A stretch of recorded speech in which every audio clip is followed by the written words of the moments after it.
Fala, gente, boa tarde, bom dia, boa noite, tudo bem? Eu sou o Matheus e hoje a gente vai falar de um caso que parece até caso de novela, mas é totalmente possível acontecer na vida real. O meu grupo é composto por mim, Ana Clara Castro, a Júlia Beato e a Maria Clara Silva. E essa história envolve o Afrodite e Epicuro, dois adolescentes de 17 anos que tiveram uma relação em que eles nem imaginavam as consequências. O que acontece? Depois dessa relação, meses depois, Afrodite começou a apresentar sintomas de gravidez. Só que, nesse caso, há um detalhe muito importante, que Afrodite também tinha um namorado. E surge uma grande dúvida nisso. O que realmente pode ter acontecido? A ideia aqui não é julgar ninguém, mas usar esse caso como um ponto de partida de coisas sérias. Risco real de gravidez, período fértil, uso correto da pílula, testes de gravidez, comportamento sexual e até questões genéticas. E a gente vai explicar tudo da maneira mais simples e direta possível. E no final vocês vão entender exatamente quais fatores. Oi, eu sou a Júlia e eu vou estar falando um pouco da questão de quem pode ser o provável pai da criança, o Epicuro ou o Bento. Bom, analisando a situação, eu acho que é importante introduzir falando um pouco sobre o ciclo menstrual de uma mulher. O ciclo menstrual de uma mulher, ele é composto por 3 fases. A fase lútea, a fase folicular e a fase de ovulação. Sendo que na fase de ovulação é a fase com maior risco de gravidez. Tem uma alta probabilidade de gravidez nessa fase. Porém, o texto traz pra gente que a Afrodite tinha um ciclo regular. Geralmente, em ciclos regulares de 28 dias, a fase de ovulação, elas dá início no 14º dia após o primeiro dia de sangramento. Então, analisando por esse lado, pode ser que o Epicuro não seja o pai.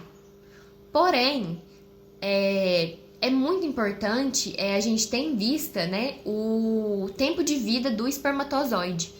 Então, 5 dias antes e 5 dias depois da menstruação, em alguns casos, pode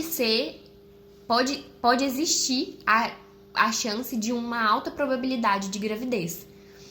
Então, na realidade, avaliando por esse caminho, não tem como se afirmar com certeza se o pai da criança é o Bento ou se o pai da criança é o Epicuro.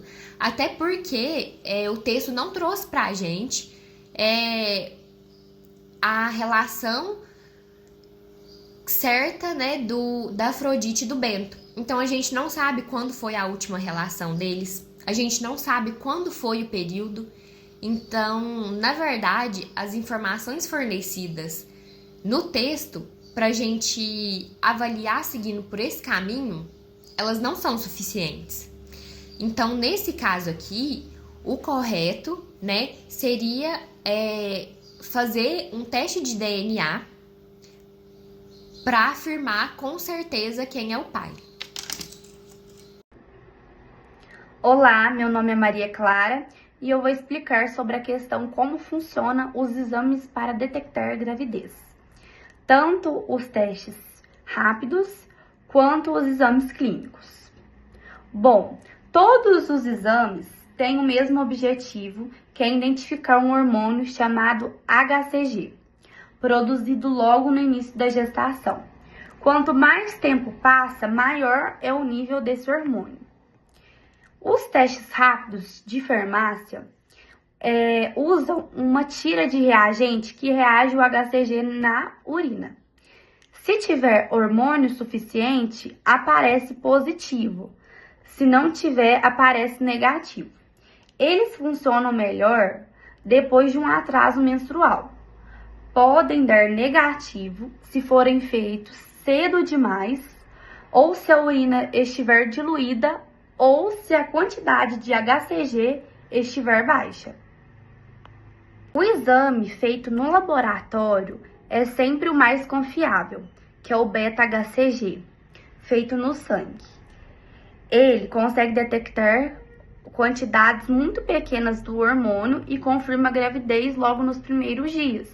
Pode ser qualitativo, que só diz se está grávida, ou quantitativo, que mostra o valor do HCG, que é o mais preciso e raramente dá errado.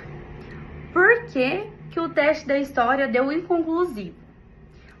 De certo, provavelmente o nível do HCG ainda estava muito baixo, ou o teste foi feito antes do momento ideal. Então é isso. O teste rápido identifica o HCG pela urina, mas pode falhar. E o teste clínico, que é feito no sangue, é o mais seguro e confirma a gravidez com muito mais precisão. Obrigada! Oi, eu sou Ana Clara e agora eu vou falar um pouco sobre os riscos à saúde relacionados ao comportamento sexual dos jovens envolvidos na situação. A gente vai entender biologicamente o que pode acontecer e por quê.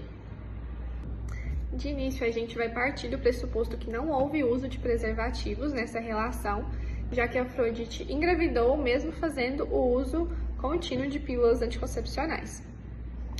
Bom, a partir disso, o primeiro ponto é que quando a gente pensa em relações sexuais, especialmente sem uso de preservativos, os principais riscos são as infecções sexualmente transmissíveis. Mesmo que alguém use anticoncepcional, isso não protege contra doenças, seja ele usado de maneira contínua, independente de qual for, não protege de doença. Logo, os jovens nessa situação, ainda mais com a troca de parceiros, estão expostos a várias ISTs, seja ela clamídia, gonorreia, sífilis, herpes genital, HPV. Além disso, o fato de haver essa troca de parceiros aumenta ainda mais a circulação dessas infecções no grupo. O segundo risco existente é o de uma gravidez não planejada. Mesmo que a Afrodite faça o uso da pílula anticoncepcional, nenhum método é 100% eficaz.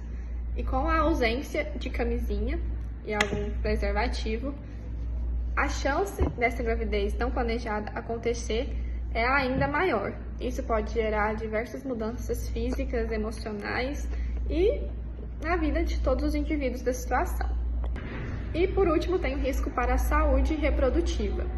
Diversas ISTs, especialmente aquelas que passam despercebidas, como a clamídia e a gonorreia, podem causar diversas complicações, como inflamações pélvicas, dor crônica e até mesmo infertilidade se não for tratado.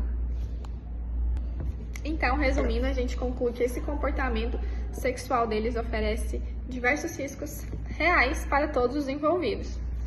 Isso mostra o quanto é importante ter a informação e se prevenir da maneira certa, até porque educação sexual não é para proibir, e sim proteger. Bom dia, meu nome é Júlia Beatriz e eu vou responder a última pergunta, que diz assim: caso Epicuro fosse o pai biológico, a futura criança correria algum risco à sua saúde que não aconteceria se o pai fosse Bento? E a resposta é que sim. Caso o Epicuro fosse o pai, a criança correria um risco maior, porque eles são primos de primeiro grau e isso configura-se como uma relação consanguínea. Quando os pais eles são parentes próximos, aumenta a chance deles herdarem uma doença recessiva, porque essa doença recessiva ela pode vir tanto do pai quanto da mãe. Nesse caso, pode ocorrer de vir dos dois. E isso aumenta a probabilidade de se manifestar essa doença recessiva no bebê. Já se o pai fosse o Bento, não teria esses riscos adicionais, teria somente o risco de qualquer gravidez mesmo, e não teria esses riscos adicionais. Pelo fato de Epicuro e Afrodite serem primos, existe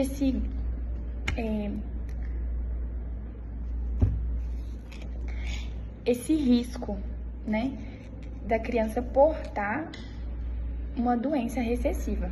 Já com o Bento, tem a chance, mas não é tão grande quanto se fosse com o Epicuro. Eu vou explicar mais ou menos da forma que eu entendi. Aqui é a mãe e aqui é o pai. Cada pessoa possui 2 alelos recessivos, um do pai e um da mãe. Nesse caso, os pais eles têm alelos recessivos iguais, por conta que eles são primos de primeiro grau. Então, automaticamente, o filho também vai possuir esse alelo recessivo.